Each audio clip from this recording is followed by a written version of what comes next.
하나님께서 오늘 우리를 예배의 자리로 불러주셨습니다. 우리의 마음과 뜻과 정성을 다하여 우리 하나님 앞에 예배함으로 나아가도록 하겠습니다.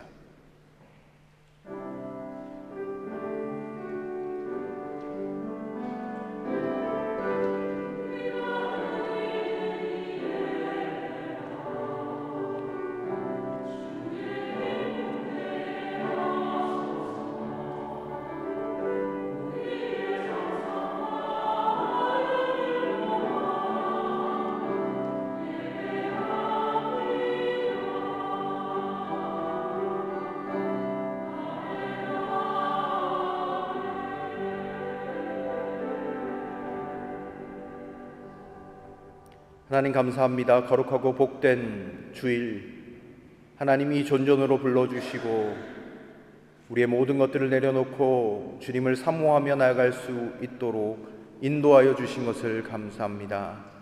우리가 주께 예배하기를 원합니다. 하나님, 우리의 심령이 주께 드려지고 또 영과 진리로 예배할 수 있도록 성령께서 우리의 마음 가운데 함께 하시사 하나님, 우리의 마음 가운데 주의 영으로 충만하게 채워 주옵소서.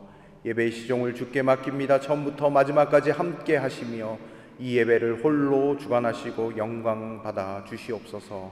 모든 것 감사드리옵고 예수 그리스도의 이름으로 간절히 기원하옵나이다.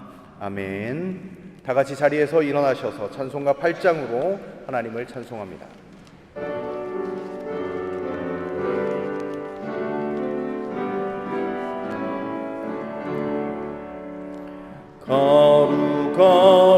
거룩 전능하신 주님, 이른 아침 우리 주를 찬송합니다. 거룩 자비하신 주님, 성삼위일체 우리 주로다.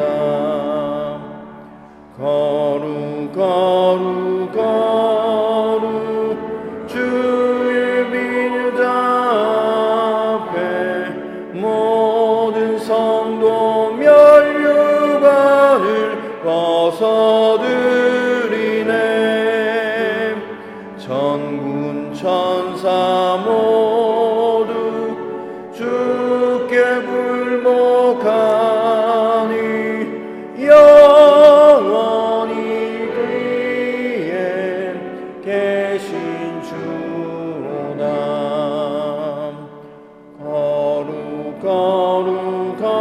거룩 주의 빛난 영광, 모든 죄인 눈 어두워 볼 수 없구나. 거룩하신 이가 주님밖에 없네. 온전히 전능하신 주로다. 거룩 전능하신 주님, 천지 만물 모두 주를 찬송합니다. 거룩 전능하신 주님, 성삼위일체 우리 주로다. 아멘.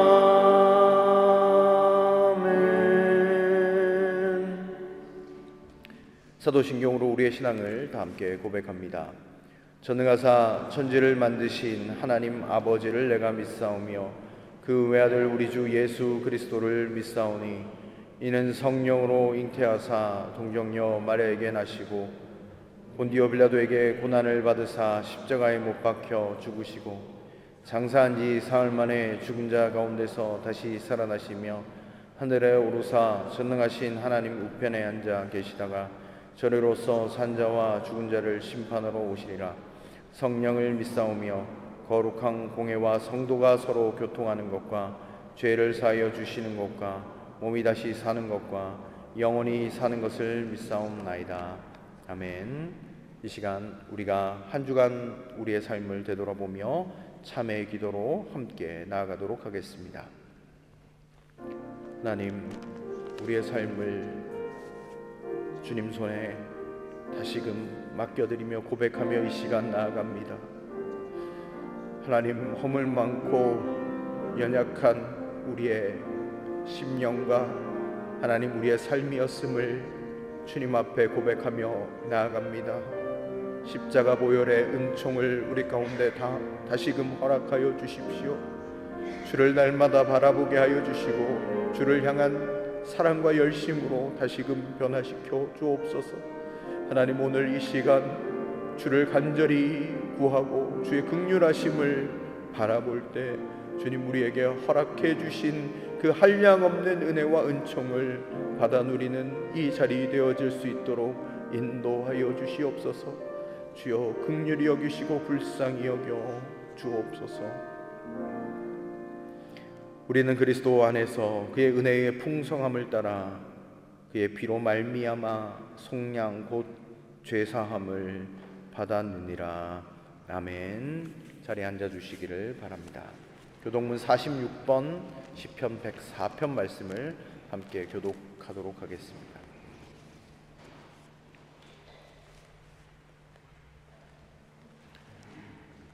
내 영혼아 여호와를 송축하라. 여호와 나의 하나님이여,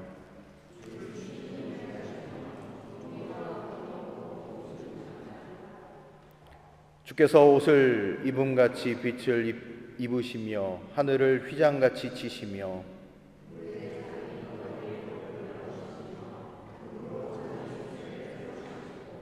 바람 날개로 다니시며 바람을 자기 사신으로 삼으시고 불꽃으로 자기 사역자를 삼으시며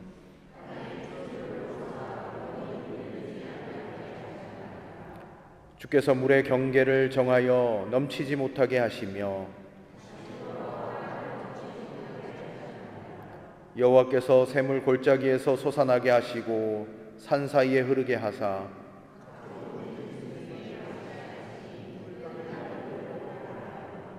공중의 새들도 그 가에서 깃들이며 그가 그의 누각에서부터 산에 물을 부어 주시니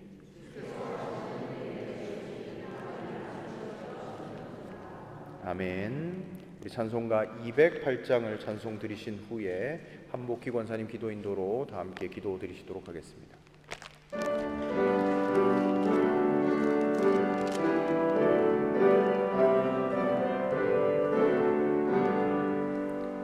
내 주의 나라와 주 계신 성전과 피 흘려 사신 교회를 늘 사랑합니다.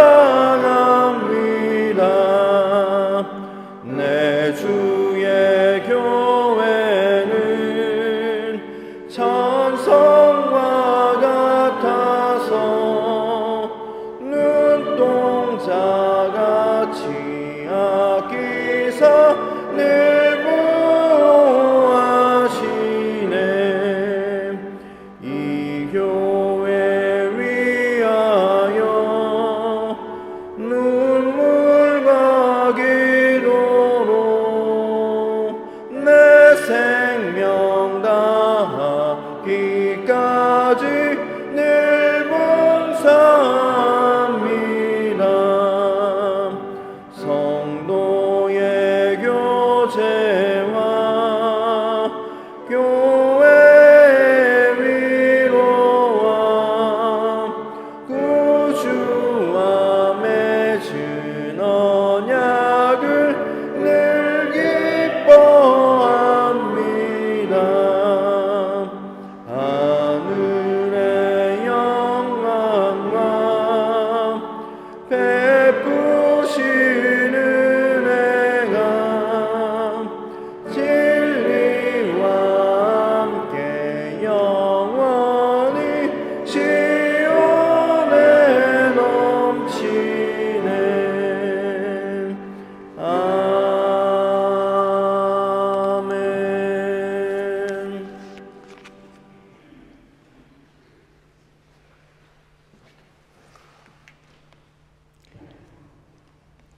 다 같이 기도하시겠습니다. 온 우주와 이 땅을 지으시고 우리의 역사를 주관하시는 창조자 하나님, 당신의 귀한 외아들 예수 그리스도를 이 땅에 보내시어 우리를 당신의 자녀로 삼아 구원해 주신 사랑의 주님께 예배하며 찬양합니다. 이제 각자 세상에서 일주일의 삶을 살다 오늘 주일을 맞아 당신을 찾아 이렇게 모였습니다. 주님께 미처 고백하지 못했던 저희들의 죄를 회개하며 용서를 구합니다.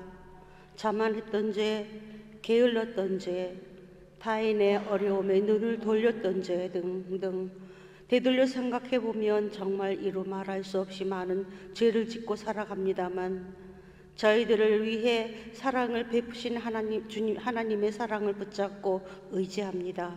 저희의 죄를 용서하시고 내일은 오늘보다 조금 더 나은 삶을 살도록 저희를 인도하시옵소서. 주님, 또한 간절히 바라는 것은 두고 온 고국 대한민국을 위해 기도합니다.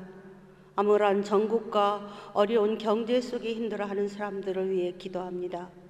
기독교가 아닌 기독 제국이란 말까지 듣는 이들의 참상이 너무 가슴 아픕니다. 주여, 어둡게 드리운 주국의 검은 구름을 속히 걷어 주시옵소서. 영하의 아스팔트 위에서 정의를 외치며 밤샘을 했던 젊은이들의 의가 강물같이 흘러 고국에 메마르고 헐벗은 곳을 치료할 수 있게 도와주시길 간절히 기도드립니다. 사랑과 은혜의 주님, 이상 기온으로 인해 기근이 위험수에 이른 말라위 형제들을 위해 기도합니다. 한 줌의 쌀로 생명이 오갈 수 있는 이 급박한 상황에 저희들의 손길이 도움이 될 수 있게 인도하시옵소서. 복음 재단을 주님 축복하시어 올해로 55년이 되는 시간들을 지켜주시고 이제 이 재단이 담장을 넘어가는 귀한 재단이 되게 하심에 더욱 감사합니다. 바라옵기는 따뜻한 교회, 손 잡아주는 교회 되게 하시옵소서. 특별히 주일학교에 은혜 내려주시옵고 아이들의 웃음이 넘쳐나는 교회 되기를 원합니다. 곳곳에서 그리고 안 보이는 곳에서 봉사하는 손길을 기억하여 주시고 특별한 은혜를 내려주시기를 바랍니다. 저희를 사랑하시되 목숨까지 바쳐 사랑하시는 예수 그리스도의 이름으로 기도드렸습니다. 아멘.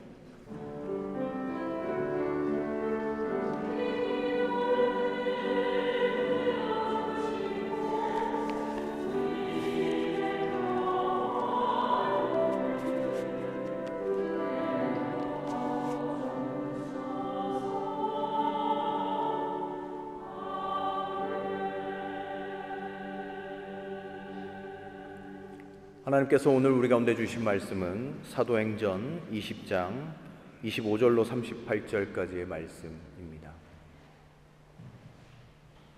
사도행전 20장 25절로 38절까지의 말씀 봉독하도록 하겠습니다. 나는 여러분 가운데로 들어가서 그 나라를 선포하였습니다. 그런데 이제 나는 여러분 모두가 내 얼굴을 다시는 보지 못하리라는 것을 알고 있습니다. 그러므로 나는 오늘 여러분에게 엄숙하게 증언합니다. 여러분 가운데서 누가 구원을 받지 못하는 일이 있더라도 내게는 아무런 책임이 없습니다. 그것은 내가 주저하지 않고 여러분에게 하나님의 모든 경륜을 전해 주었기 때문입니다. 여러분은 자기 자신을 잘 살피고 양떼를 잘 보살피십시오. 성령이 여러분을 양떼 가운데 감독으로 세우셔서 하나님께서 자기 아들의 피로 사신 교회를 돌보게 하셨습니다. 내가 떠난 뒤에 사나운 이리들이 여러분 가운데 들어와서 양떼를 마구 해하리라는 것을 나는 압니다. 바로 여러분 가운데서도 제자들을 이탈시켜서 자기를 따르게 하려고 어그러진 것을 말하는 사람들이 나타날 것입니다. 그러므로 여러분은 깨어 있어서 내가 3년 동안 밤낮 쉬지 않고 각 사람을 눈물로 훈계하던 것을 기억하십시오. 나는 이제 하나님과 그의 은혜로운 말씀에 여러분을 맡깁니다. 하나님의 말씀은 여러분을 튼튼히 세울 수 있고 거룩하게 된 모든 사람들 가운데서 여러분으로 하여금 유업을 차지하게 할 수 있습니다. 나는 누구의 은이나 금이나 옷을 탐낸 일이 없습니다. 여러분이 아는 대로 나는 나와 내 일행에게 필요한 것을 내 손으로 일해서 마련하였습니다. 나는 모든 일에서 여러분에게 본을 보였습니다. 이렇게 힘써 일해서 약한 사람을 도와주는 것이 마땅합니다. 그리고 주 예수께서 친히 주는 것이 받는 것보다 더 복이 있다 하신 말씀을 반드시 명심해야 합니다. 바울은 말을 마치고 나서 무릎을 꿇고 그들과 함께 기도하였다. 그리고 모두 실컷 울고서 바울의 목을 끌어안고 입을 맞추었다. 그들을 가장 마음 아프게 한 것은 다시는 자기의 얼굴을 볼 수 없으리라고 한 바울의 말이었다. 그들은 배 타는 곳까지 바울을 배웅하였다. 아멘. 성가대의 찬양이 있겠습니다.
아멘. 귀한 찬양 감사합니다. 네, 우리는 인생에서 여러 이별을 경험합니다. 어떤 이별은 의례적인 악수와 함께 스쳐 지나가는 일시적인 작별일 때도 있습니다. 그러나 때로는 우리의 영혼 깊은 곳을 흔드는 이별도 있습니다. 예를 들어서 여러분들이 한국을 떠나올 때 부모, 친척, 형제들과 이별하는 장면은 여러분 마음 가슴 깊은 곳에 사무치게 남아있는 장면일 것입니다. 또 함께 해온 반려자가 세상을 떠날 때의 작별과 존경하는 스승이 마지막 가르침을 남기고 떠나는 순간, 그와 같은 것들은 우리에게 단순한 이별 이상의 의미를 갖습니다. 오늘 본문은 사도행전 20장 25절부터 38절까지의 내용을 우리가 같이 보았습니다. 바로 바울이 에베소 교회의 장로들과 작별하는 장면, 그 장면을 그리고 있는데, 앞에서 말씀드린 그런 특별한 의미를 지니고 있는 그런 순간이라고 생각해 보게 됩니다. 이는 한평생 복음을 위해 달려온 사도 바울이 남기는 일종의 유언과 같은 말씀이고, 동시에 에베소 교회가 복음 위에 굳게 서는 교회가 되기를 바라면서 자신의 삶과 자신의 가르침을 압축해 놓고 있는 장면이기 때문입니다. 저는 이 본문을 보면서 윤동주 시인의 서시가 생각이 났습니다. 한번 읽어드려 보겠습니다. 죽는 날까지 하늘을 우러러 한 점 부끄러움이 없기를. 잎새이는 바람에도 나는 괴로워했다. 별을 노래하는 마음으로 모든 죽어가는 것을 사랑해야지. 그리고 나에게 주어진 길을 걸어가야겠다. 오늘 밤에도 별이 바람에 스치운다. 여러분 어떠십니까? 어떻게 보면 오늘 본문과 잘 어울리는 시이죠. 오늘 바울도 에베소 교회 장로들 앞에서 마지막 당부를 남기는 이 장면이 바울이 하나님 앞에서 부끄럼 없이 살아왔던 인생이며 주어진 길을 묵묵히 걸어왔던 삶의 모습임을 보여주고 있습니다. 그러면서 교회 공동체가 주님 앞에 서게 될 때에 한 점 부끄러움이 없기를 바라는 그 아비의 마음이 여기에 담겨져 있습니다. 바울의 고백을 통해서 우리 교회와 우리의 삶이 어떻게 서 있을 때 주님 보시기에 한 점 부끄러움 없는 삶이 될 수 있을지에 대해서 오늘 이 시간 우리가 함께 생각해 보기를 원합니다. 먼저 우리 28절 말씀을 같이 한번 보실까요? 여러분은 자기 자신을 잘 살피고 양떼를 잘 보살피십시오. 성령이 여러분을 양떼 가운데에 감독으로 세우셔서 하나님께서 자기 아들을 피로 사신 교회를 돌보게 하셨습니다. 아멘. 네, 여러분 이 말씀을 보시면 에베소 교회의 장로들에게 양떼를 잘 보살필 것에 대한 고백이 담겨져 있죠. 교회 리더들이 교회를 잘 돌보는 것에 대한 교훈 정도로 여기면서 이 본문을 이해하실 수도 있을 것 같습니다. 그러나 우리가 오늘 본문을 다시 여러분들의 이름을 넣어서 읽어보시면 좋겠습니다. 성령이 여러분 아무개를 양떼가 아니라 교회라고 바꾼다면 교회 가운데 세우셔서 하나님께서 자기 아들의 피로 사신 교회를 돌보게 하셨다라고 우리가 우리의 이름을 넣어서 읽어볼 수 있습니다. 여러분은 어떻게 들리십니까? 저는 이 본문을 묵상하면서 깊이 묵상했던 것은 자기 아들의 피로 사신 교회라는 이 부분을 깊이 묵상하였습니다.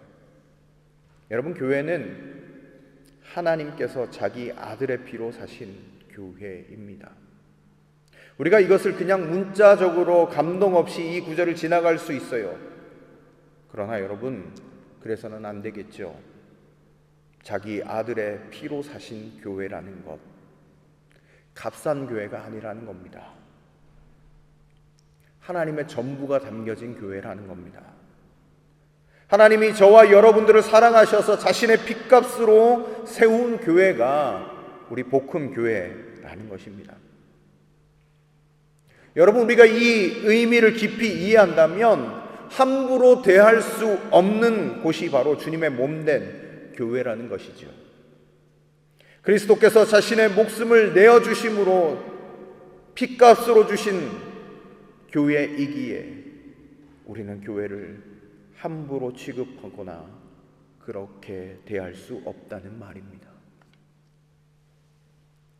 교회는 건물이 아니라 사람이고 우리 각자가 다 교회인데, 그렇다면 내가 우리 복음교회 교인들을 주님의 핏값으로 사신 교인들로 여기고 있는가 곰곰하게 저는 묵상해 보게 되었습니다.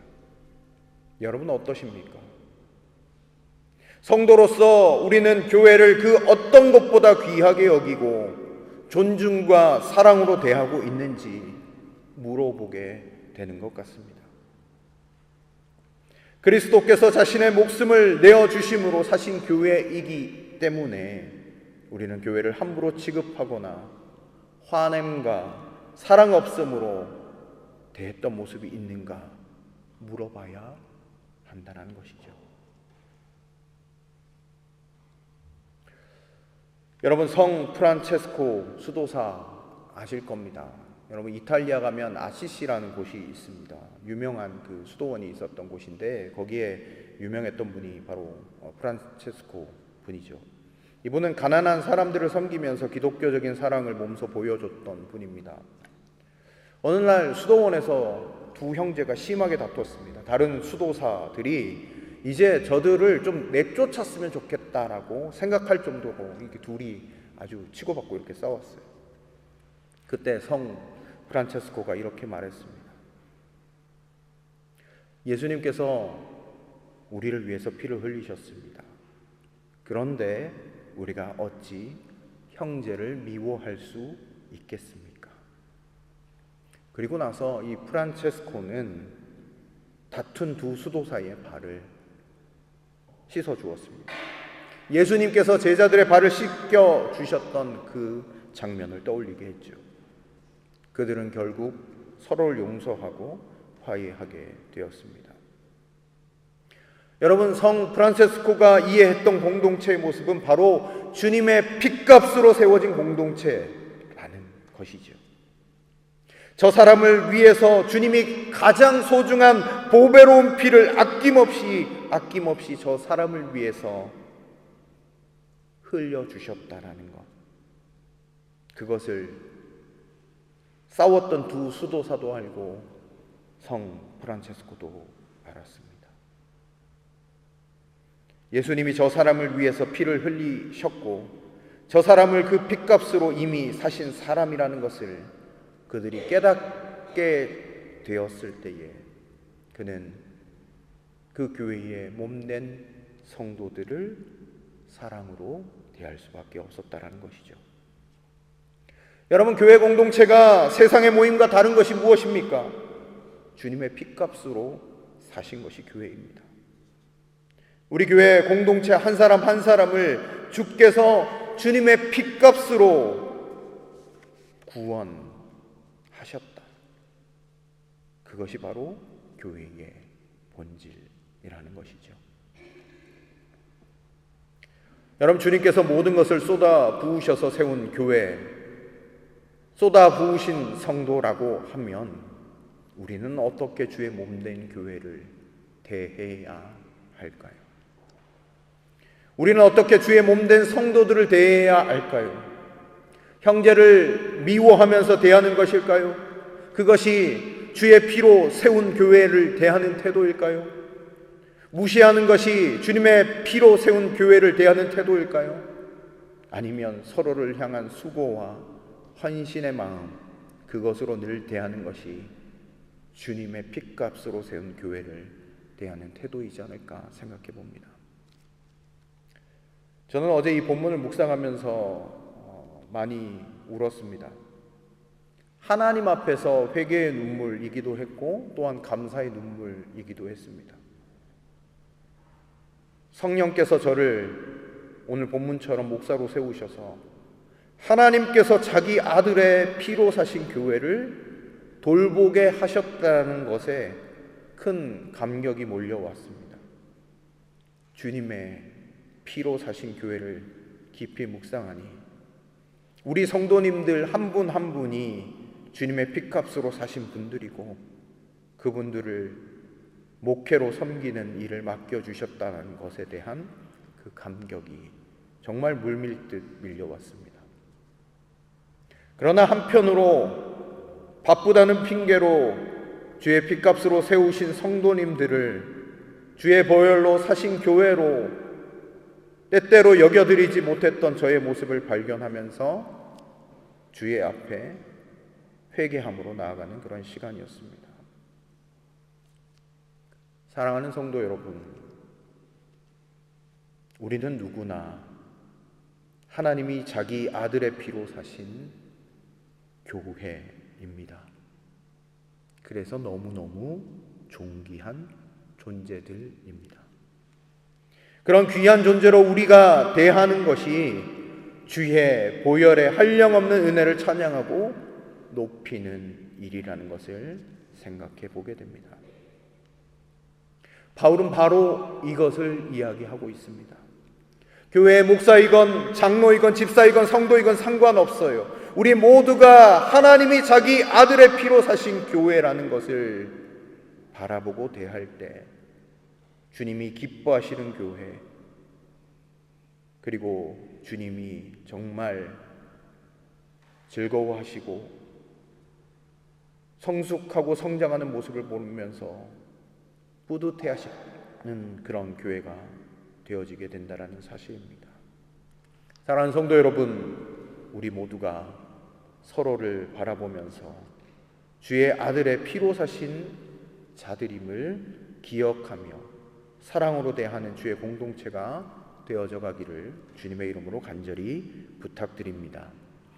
네, 우리 옆에 계신 분 이렇게 한번 고백해 주시면 좋겠습니다. 당신은 주님의 핏값으로 사신 존귀한 존재입니다. 이렇게 한번 고백해 주실까요?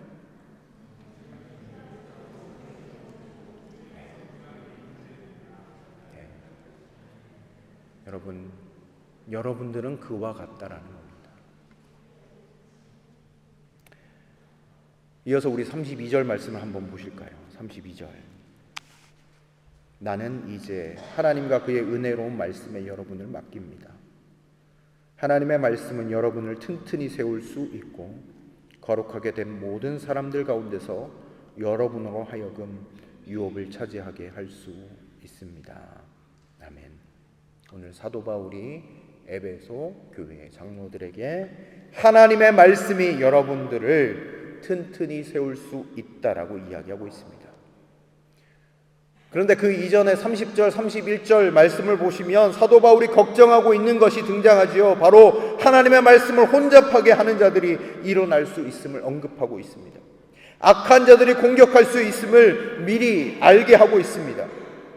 여러분, 그러나 그것을 궁극적으로 이기게 하는 힘이 어디에 있습니까? 그것은 바로 32절에 기록되어져 있는 대로 은혜로운 말씀, 하나님의 말씀이 여러분들을 든든히 세울 수 있다라고 고백하고 있는 것이죠. 여러분, 동일하게 에베소서 6장을 보면요, 이게 이제 오늘 이 사도행전 20장은 에베소 교회 장로들에게 했던 이야기이고, 우리가 에베소서를 보면 에베소서는 바울이 에베소 교회를 향하여 보낸 편지잖아요. 에베소서 6장을 보면 악한 자, 거짓된 그런 사람들이 끊임없이 일어날 수 있는 상황들을 이야기하면서 하나님의 전신갑주를 입으라고 에베소 교인들에게 이야기하고 있습니다. 그럴 때 무엇을 이야기하고 있는가? 성령의 검, 하나님의 말씀을 가지라고 에베소서 6장에 언급하고 있는 것을 볼 수 있습니다.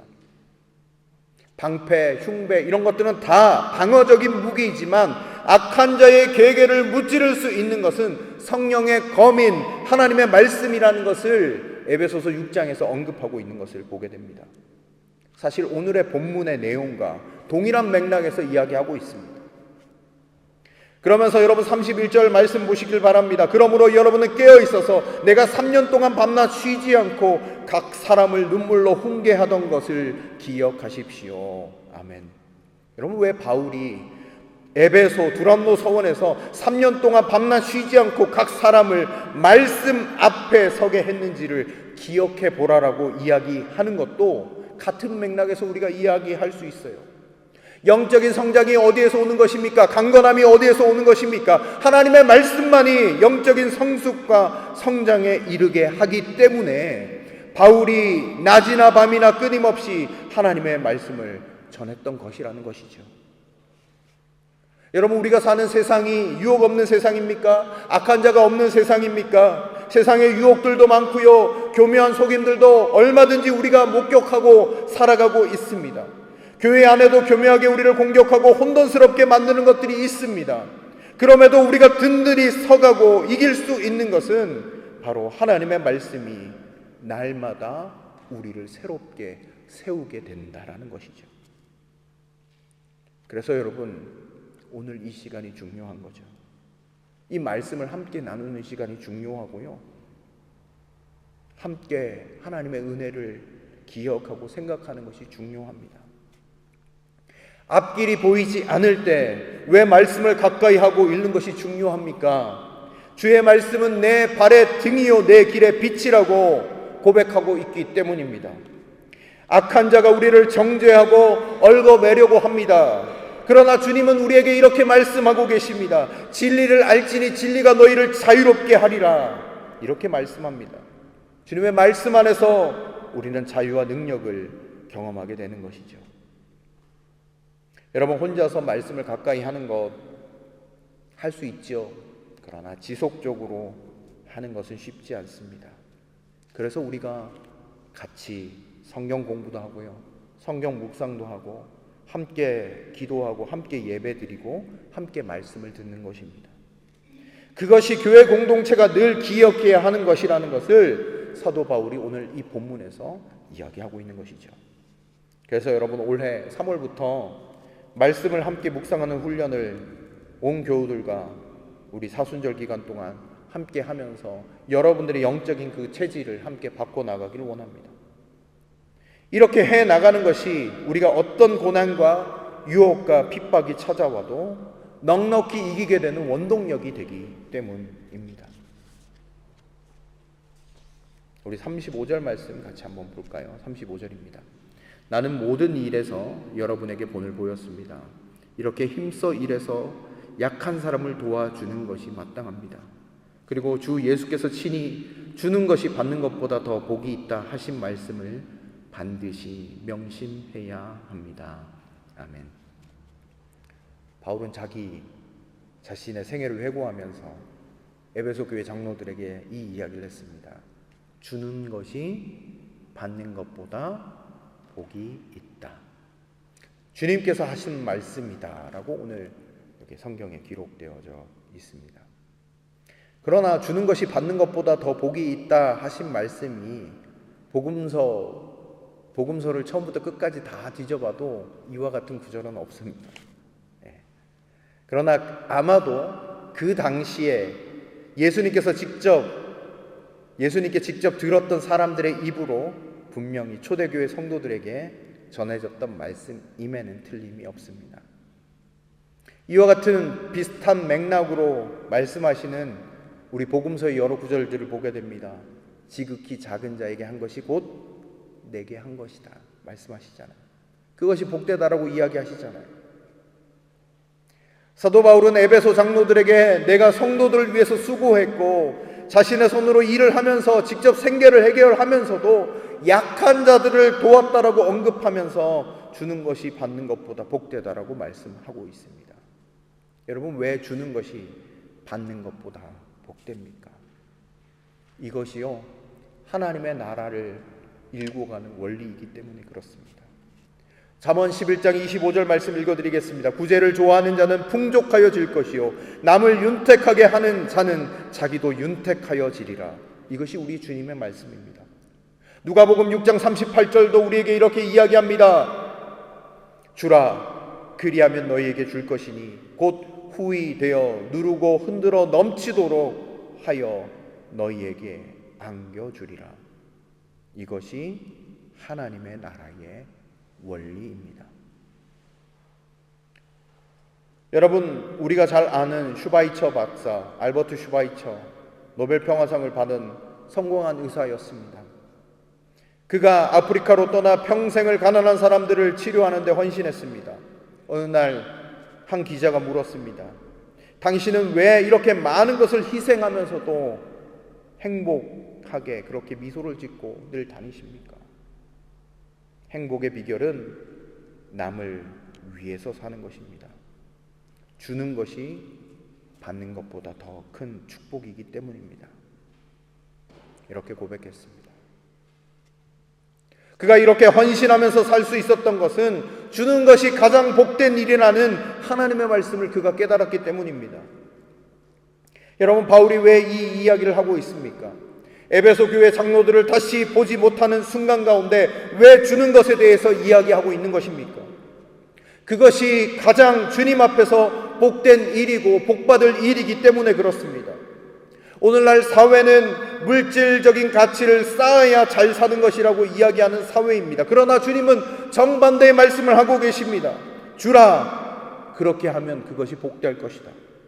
줄 때 하나님이 채우신다라고 이야기하고 계시고 그것을 믿고 살아가는 삶을 우리 가운데 요구하고 계시다라는 것이죠. 바울이 에베소 교회를 떠나면서 교회는 주는 공동체여야 한다라고 이야기하고 있습니다. 여러분, 예수님이 일하셨던 것도 주는 것에 있었습니다. 주님은 구원을 가져오고 채우는 것으로 구원을 이루시는 분이 아니셨습니다. 주님은 우리에게 늘 주셨습니다. 주의 보혈까지 아낌없이 우리에게 주셨습니다. 아낌없이 나누어 주심을 통해서 하나님의 구원이, 하나님의 생명이, 하나님의 역사가 우리에게 나타났습니다.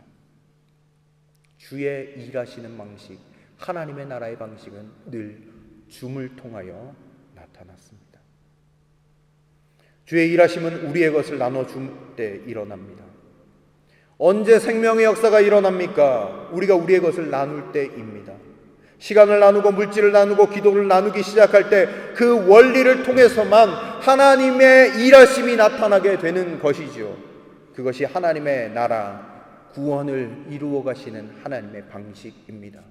하나님은 구원을 힘과 무력으로 구원하심을 이루신 것이 아닙니다. 나눠줌으로, 희생함으로, 모든 것들을 아낌없이 쏟아 부어 주심으로 말미암아 하나님의 구원이 이 땅 가운데 임했습니다. 그 사명을 우리에게 주신 것이죠. 너희들도 줘라. 그러면 그것이 가장 복된 일이다 라고 말씀하고 있는 것입니다.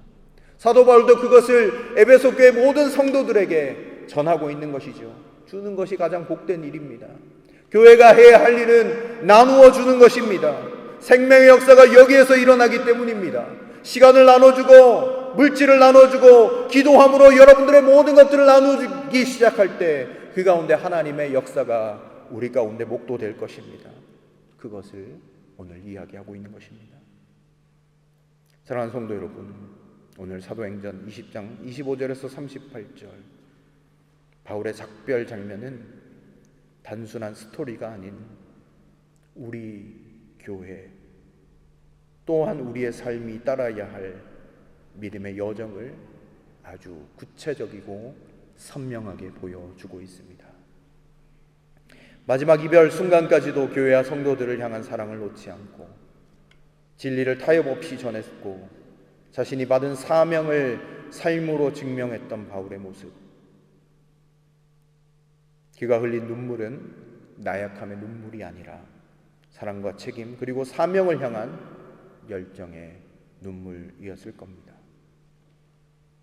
사랑하는 성도 여러분, 우리의 삶의 마지막 순간에도 이런 눈물과 이런 말들을 많은 사람들 앞에 남길 수 있는 삶이 되면 좋겠습니다.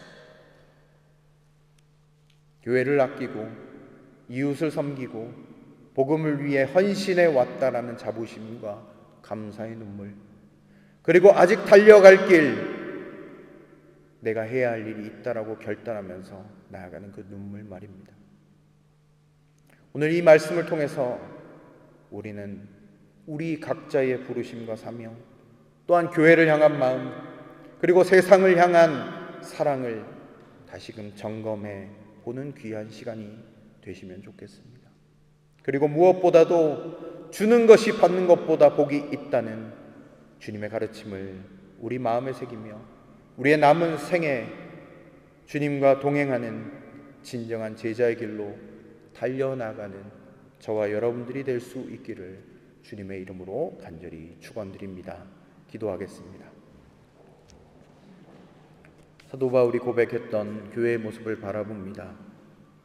교회는 주님의 핏값으로 세우신 교회였으며 또한 모든 것들을 아낌없이 주는 교회, 그리고 눈물로 함께 기도하는 교회, 그리고 말씀 가운데 날마다 모든 것들을 맡기고 의지하는 교회의 모습이었음을 우리가 기억해 봅니다. 여러분, 우리의 삶을 되돌아보고 또 우리 교회 공동체를 주님께 맡기며 함께 기도할 때 하나님, 이런 교회 되어질 수 있도록 함께 해 주십시오. 그리고 이런 나의 삶이 되게 해달라고 여러분 기도하여 주시기를 바랍니다. 그리고 우리 사랑하는 환우들, 그리고 우리 선교지를 위해서, 말라이 땅을 위해서 우리 함께 기도하면서 나아가도록 하겠습니다. 기도하겠습니다. 하나님 감사합니다. 오늘 주의 말씀을 하나님 우리 가운데 들려주신 것을 감사합니다. 바울이 마지막 하나님 아버지 에베소 교인들과 작별하는 장면을 보게 됩니다. 그 마지막 순간 교회 공동체가 무엇을 꿈꿔야 하는지에 대하여 하나님 그의 마지막 유언과 같은 말을 남기는 그 내용을 우리가 보게 되었습니다. 하나님, 우리 교회 공동체가 정말 주님의 핏값으로 세운 공동체임을 날마다 잊지 않게 하여 주시고 사랑으로 대하게 하여 주시고 겸손함으로 대하게 하시고 하나님께서 우리 모든 공동체 구성원 한 사람 한 사람을 주님의 핏값으로 사신 바 된 사람들이니 하나님, 우리가 존중과 사랑과 격려하는 마음을 가지고 하나님 우리 교회 공동체 구성원들을 대할 수 있도록 인도하여 주시옵소서. 또한 간절히 기도하옵기는 하나님 우리 교회 공동체가 날마다 하나님 눈물로 함께 나아갈 수 있도록 인도하여 주시고 말씀 가운데 거하게 하시며 하나님 아버지 받기보다 주는 것에 하나님 우리의 모든 에너지와 우리의 시간과 우리의 모든 것들이 쓰여지는 아름다운 공동체 되게 하여 주시옵소서. 환울도 하나님 기억하여 주시고 은혜 베풀어 주시옵소서. 하나님, 우리 교회 공동체가 주님의 핏값으로 사신 공동체임을 날마다 잊지 않게 하여 주십시오. 우리가 교회의 모든 성도들을 대할 때 핏값으로 사신 하나님의 백성임을 잊지 않고 함께 사랑을 나누고 존중하고 격려하는 그 마음들을 우리 마음 가운데 날마다 부어 주옵소서. 하나님, 주는 것이 받는 것보다 복되다라고 하신 그 말씀을 기억합니다. 하나님, 우리 교회가 앉아서 받기만 하는 그런 공동체 아니라 나눠주고 또 나눠주고 또 나눠주는 것에 우리의 사명이 있음을 기억하며 하나님, 우리의 시간과 우리의 물질과 우리의 모든 것들을 주를 향하여 또 많은 사람들을 향하여 나눌 수 있는 아름다운 마음을 가진 공동체로 붙잡아 주시옵소서. 하나님, 주의 말씀으로 더욱더 서기를 원합니다. 주의 말씀이 우리에게 능력이 되기 때문입니다. 우리 교회 공동체 말씀의 능력 가운데 거할 수 있도록 인도하여 주옵소서. 오늘 주님 앞에 나올 때 귀한 물질을 주님 앞에 구별하여 드립니다. 11조와 월정 헌금과 감사 헌금과 구역 헌금과 여러 가지 모양으로 드리는 귀한 예물들, 그리고 말라위를 향한 그 마음을 가지고 나아가는 귀한 손길들, 하나님 기억하여 주십시오. 오늘 말씀처럼 주는 것이 받는 것보다 더 복되다라고 하신 그 말씀이 우리의 삶의 실제가 되어지게 하시고 우리의 삶을 더 풍성하게 채우시는 그 하나님의 역사하심을 날마다 경험할 수 있도록 인도하여 주시옵소서. 모든 것 감사드리옵고 예수님의 이름으로 기도드립니다. 아멘. 네, 이 시간 우리 백무현 장로님 나와주셔서 교회 소식을 전해 주시도록 하겠습니다.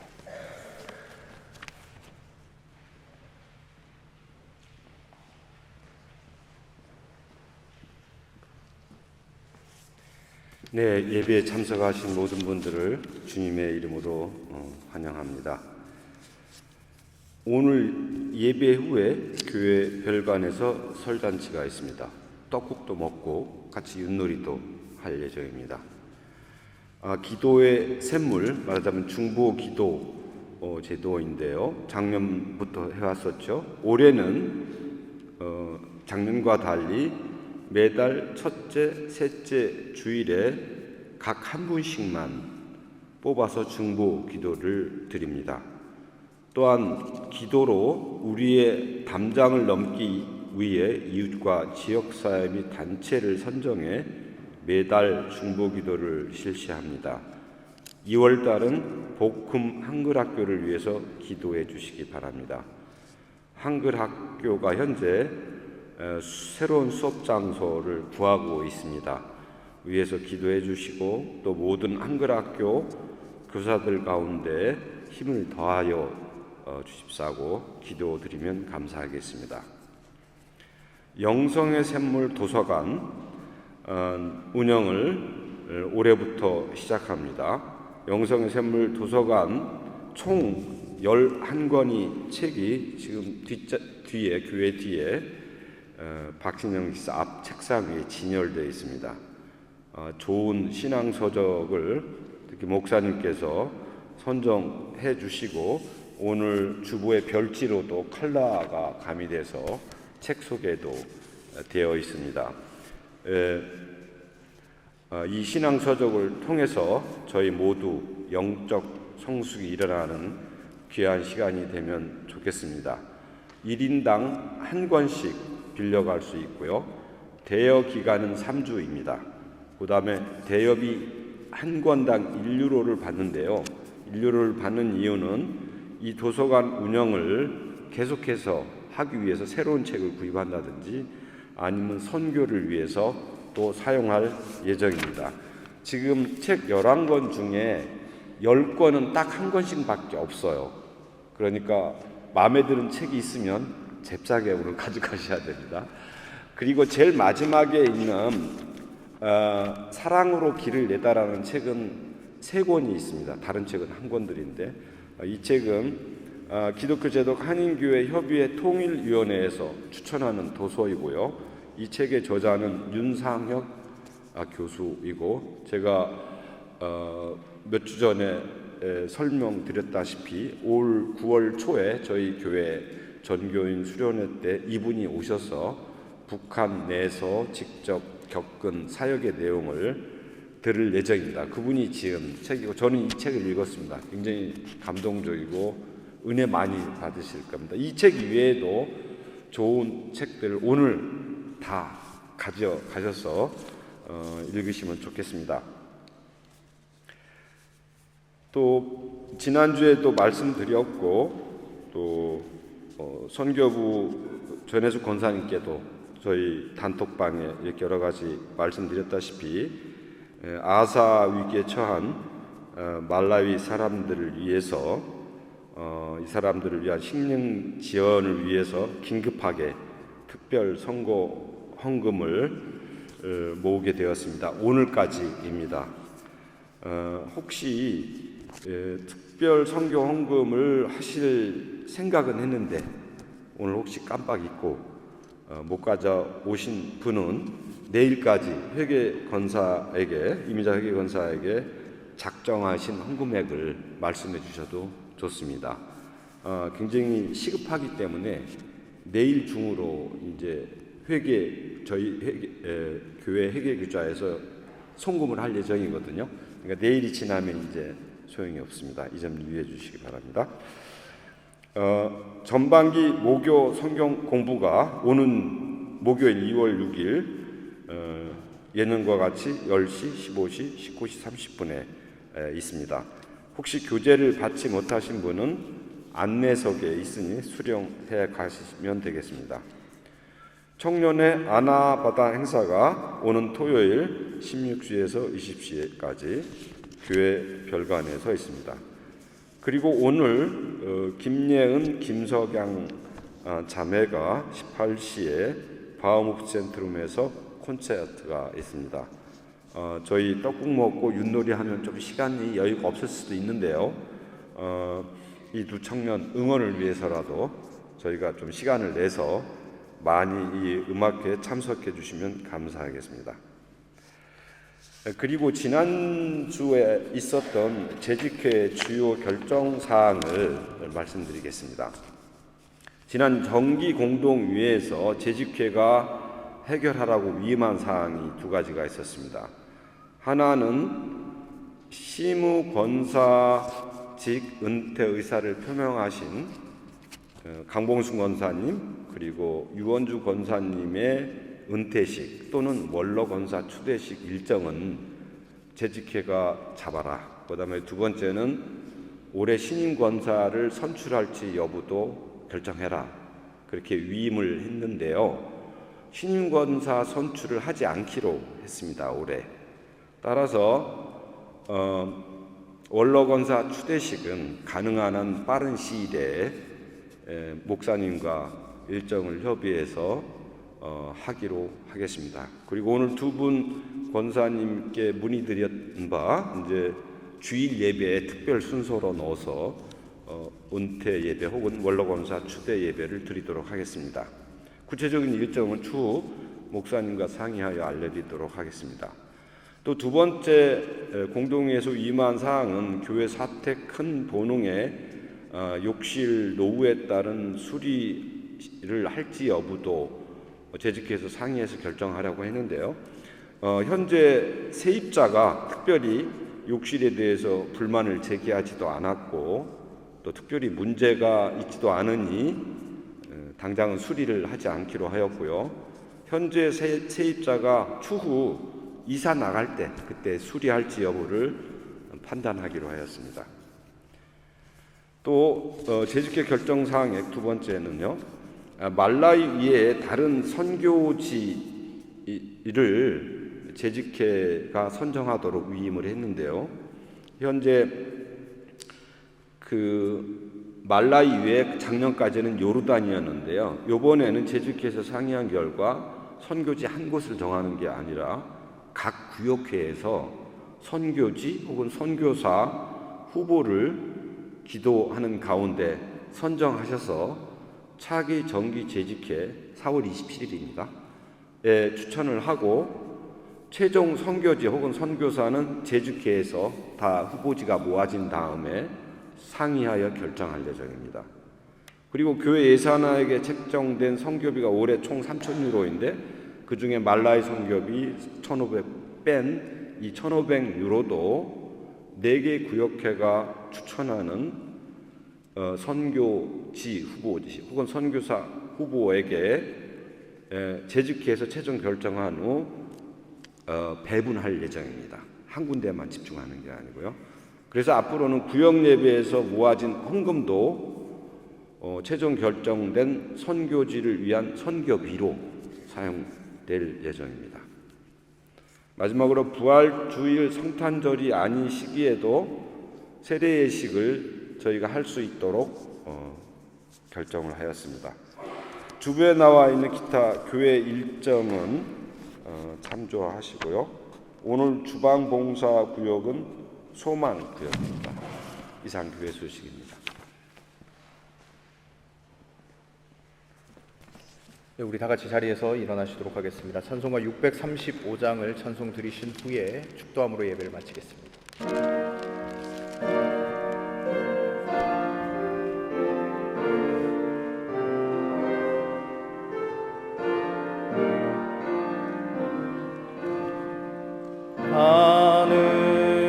하늘에 계신 아버지 이름 거룩하사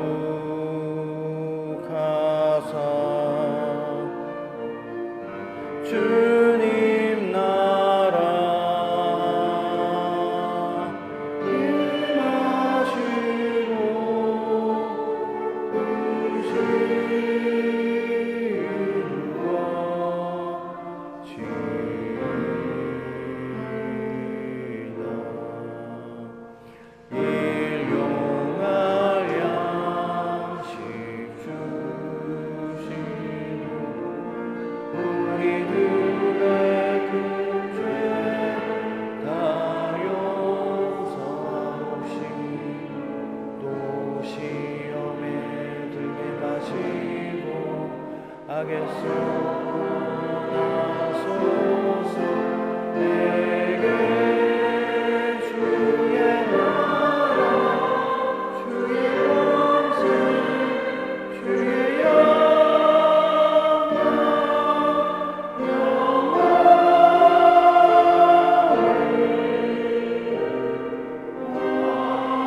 이제는 우리 교회의 머리가 되어주신 예수 그리스도의 은혜와 하나님의 크고 넓으신 사랑하심과 성령님의 위로 충만 교통케 하심이 하나님의 말씀을 기억하며 삶 가운데서 그 말씀 붙잡고 몸부림치며 주의 영광을 위하여 살아나가기로 결단하는 여기 모인 예배자들 가운데 이제로부터 영원토록 함께 하시기를 간절히 축원하옵나이다. 아멘.